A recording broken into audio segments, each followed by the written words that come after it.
what's going on with you, very likely, is something called mast cell activation syndrome. 100%. Okay. And there's a book on this I'm going to recommend. And for people listening, I apologize. This is the worst written book on the planet, and the author admits it. His name is Dr. Afrin, and the book is called Occam's Razor. And this is a doctor who says, look, there's all these people with all these symptoms, and we think they're different specialties, but they're all the same thing. Mast cells are, think of them like landmines in the body, and they're in the immune system. And their job is that when there's a threat, let's say it's a real landmine, when a tank is on it, it's supposed to blow up. Mm-hmm. But if someone turns the sensitivity down, a puff of wind blows it up. And then it blows up the one next to it, and the one next to it, and the one next to it. And we have a lot of mast cells in the brain. And when mast cells blow up, it's called degranulation, but they release histamine, which... I have a huge problem with that. Yep. How did I know, right? I've had the same I things. know. I just don't know what to do about it. We're going to get there. Okay. This is going to be so fun, and I hope a lot of listeners benefit from this too. So number one is histamine, but there's 100 other inflammatory cytokines. These are things that cause other mast cells to go off.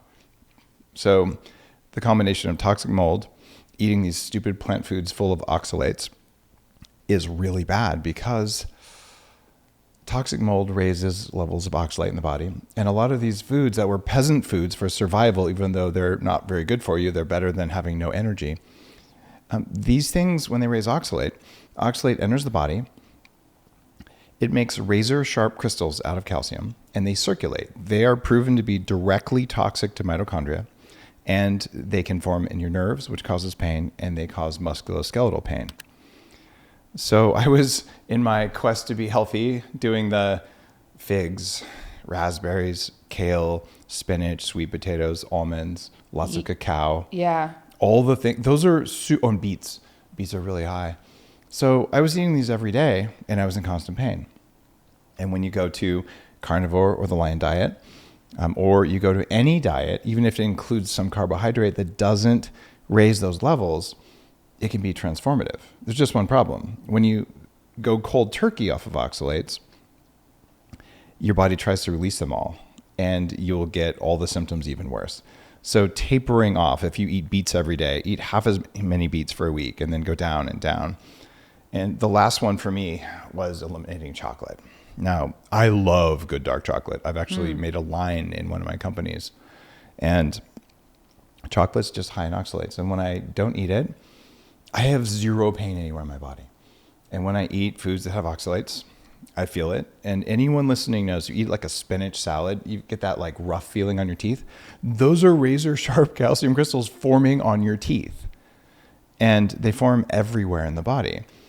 We can tolerate 200 milligrams a day, and a lot of people are getting a gram a day from superfoods. So if you were to eat the lion diet and say a vegetable that was low in oxalate, you'll have a very different response than if you were to eat one that was high. So not all veggies are the same, and not everyone is as sensitive. What I did is I took steps to remove oxalates from my diet, and this is a protocol you might want to try. It is 2 ounces or more of lemon juice, because you need citric acid. Can you tolerate lemon juice? I cannot tolerate citric acid at all. Interesting. Like lemons, the first thing that we found out gave me arthritis were oranges and lemons when I was in grade 2. No other food, it was oranges and lemons. Interesting. And then citric acid specifically, like not at all, not even in minute quantities. You can't have like potassium citrate or anything like that? No, that was one of the, I figured that out about 4 years ago. Okay. So then. And I'd like no idea why. I thought it had something to do with maybe where it was sourced from, like if it had anything to do with mold. I'm not sure. I have some theories there. So for you, we're going to get a little bit technical. You should get a urine organic acid test. And this is something any functional medicine doctor can order. And that's going to tell you how your mitochondria are functioning and where there might be a blockade. And if there's a blockade, we can figure out why. Okay. And it might be you need a certain form of B6 or B3 or any of the other ones, but that's a solvable problem.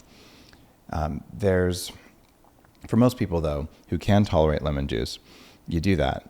And if you take a pinch of baking soda at the end of that, that's really a good thing so you don't dissolve your teeth. And you can dilute it with water, whatever you want to do. You do that because that is a solvent for oxalate in your tissues.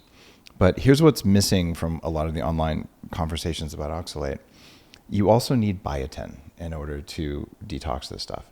So I've been taking higher doses of biotin, and I've been doing lemon juice.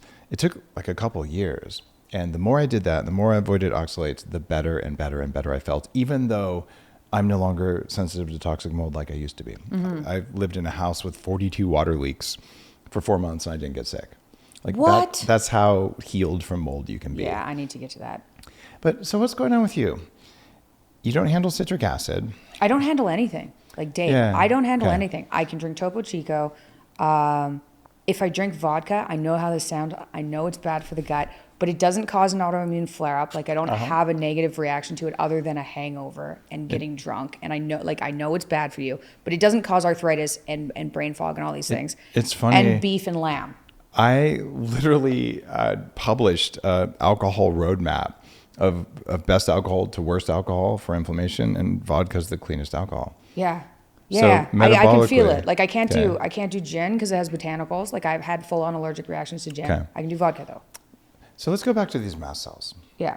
Okay, mast cells are like these landmines, but they replace themselves every 6 months, and yours are in a constant state of stress. Mm-hmm. So what you do is you find the pharmaceuticals that cause them to be calm, and you take those for 6 months. Okay, what are those? Well, the two that work for 80% of people, you have to do both of these. And funny enough, Is ketotifen?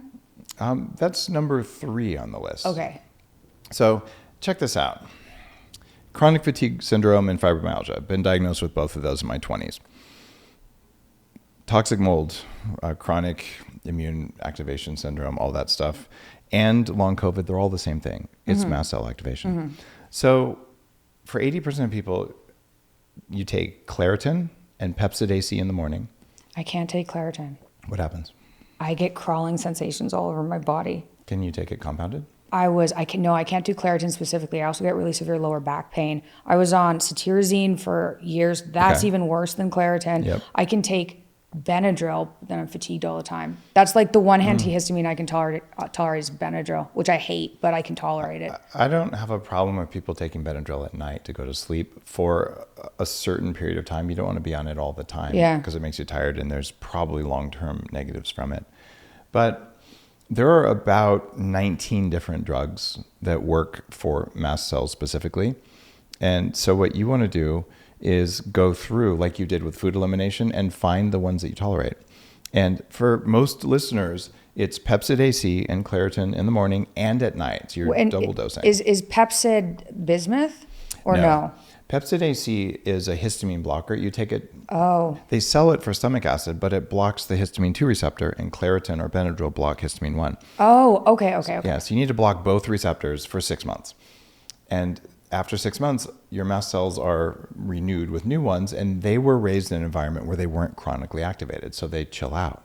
And people have long-term resolution of these things. You're the second person who's told me that I need to get the mast cells under control by taking a pharmaceutical to calm them down because they're just going crazy. It's funny, for good reason. I mean, the pharmaceutical industry in the U.S. really owns a lot of parts of the government. We all saw the pandemic and all that stuff. Yes. So it's really easy to say pharmaceuticals bad. Look, pharmaceuticals are just technology, right? And when someone forces you to take them or lies about them, then, well, I think you have a right to respond with a high-speed lead pharmaceutical sent in their direction. But if you look at what they actually do inside the body, for my longevity work, I take several pharmaceuticals at low doses because they affect pathways in a way that some plants can't do.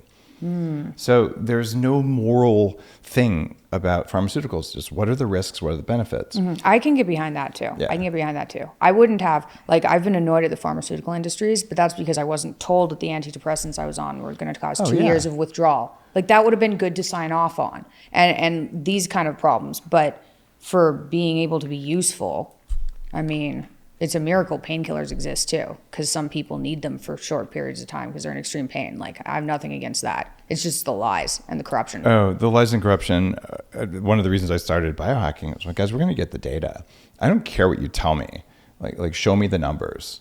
And when you take something and it works and your other numbers don't get worse, like, okay, this was worth it for a set period of time. So your job is to go through and figure out which of these are going to work. And like I said, for 80% of people, Claritin and Pepsid for 6 months, you take it in the morning and at night, so it's a double dose. And during that time, you won't make any stomach acid. So you need to take a stomach acid and an enzyme with your meals to make sure you absorb them. It's called betaine HCl.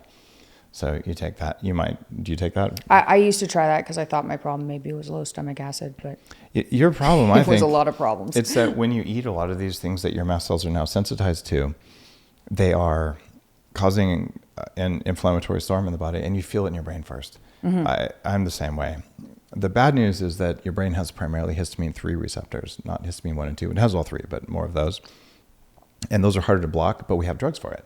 But for a lot of listeners who aren't as far along as you or I were, what works is low-dose naltrexone.